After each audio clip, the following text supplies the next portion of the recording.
मैं कई वर्ष से तत्परता पूर्वक गायत्री की उपासना कर रहा हूँ। हमारे घर में गायत्री माता के प्रति सभी की श्रद्धा है।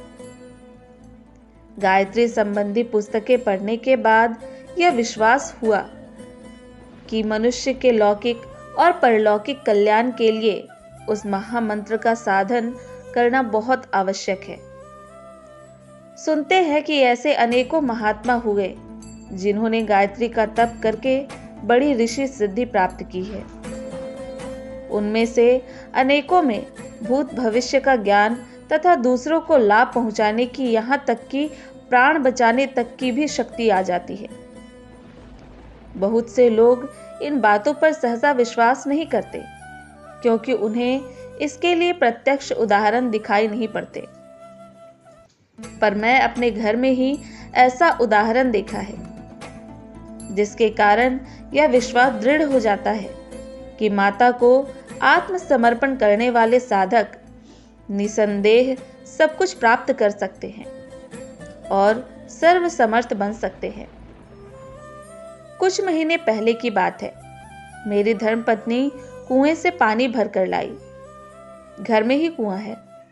रोज ही पानी भरती थी, पर कभी कोई खराब बात न होती थी। उस दिन वह आई और पानी भरती मुझसे बोली, कोई इस कुएं में गिरेगा, उसका बचना मुश्किल है। उसके यह शब्द बड़े अटपटे थे। कुएं में गिरने और मुश्किल से बचने का कोई प्रसंग उस समय न था।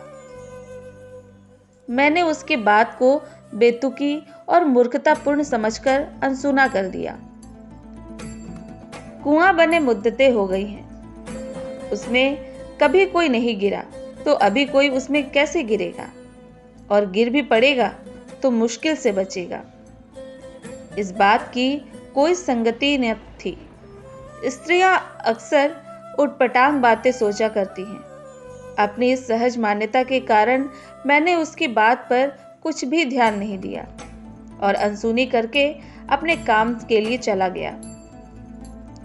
इस बात को कोई 5 मिनट ही हुए होंगे कि पीछे की ऊपर वाली छत में से मेरे छोटे भाई का 2.5 वर्ष का लड़का कुएं में आ पड़ा। बच्चे के गिरने की आवाज सुनते ही सब लोग हड़बड़ा गए। छत पर से कुएं में गिरना, 2.5 वर्ष का बालक, गहरा पानी, कुएं का पक्का भीतरी भाग, इन सब बातों को एक साथ सोचने पर आंखों के सामने भयंकर अनिष्ट का घोर अंधकार सामने आ खड़ा हुआ। क्षण भर में निकलने का प्रबंध किया गया। रस्सी के सहारे एक व्यक्ति कुएं में उतरा। घर भर में कोहराम मचा हुआ था।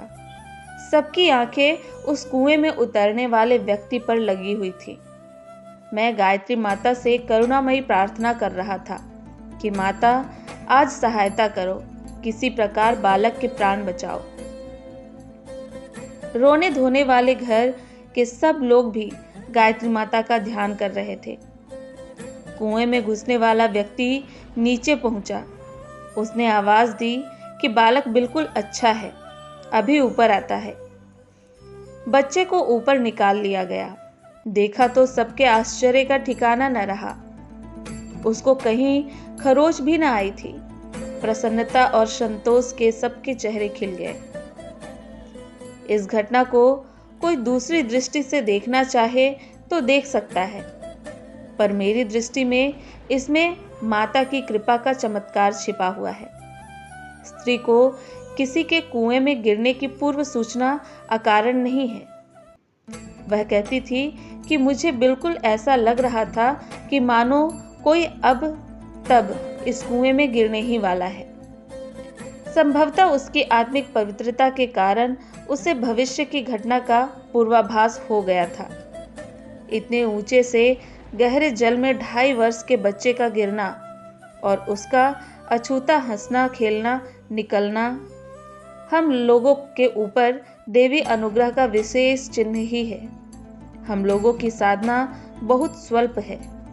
उसका फल यदि हो सकता है तो नैष्ठिक उपासना और पूर्ण रूपेण माता को आत्मसमर्पण करने वाला साधक यदि बहुत कुछ पाते हैं, रिद्धि सिद्धियों के स्वामी बनते हैं तो उसमें कोई आश्चर्य की बात नहीं होनी चाहिए। श्री प्रहलाद सिंह, धर्मप्रेमी, गुड़गांव, अखंड ज्योति, 1953। धन्यवाद।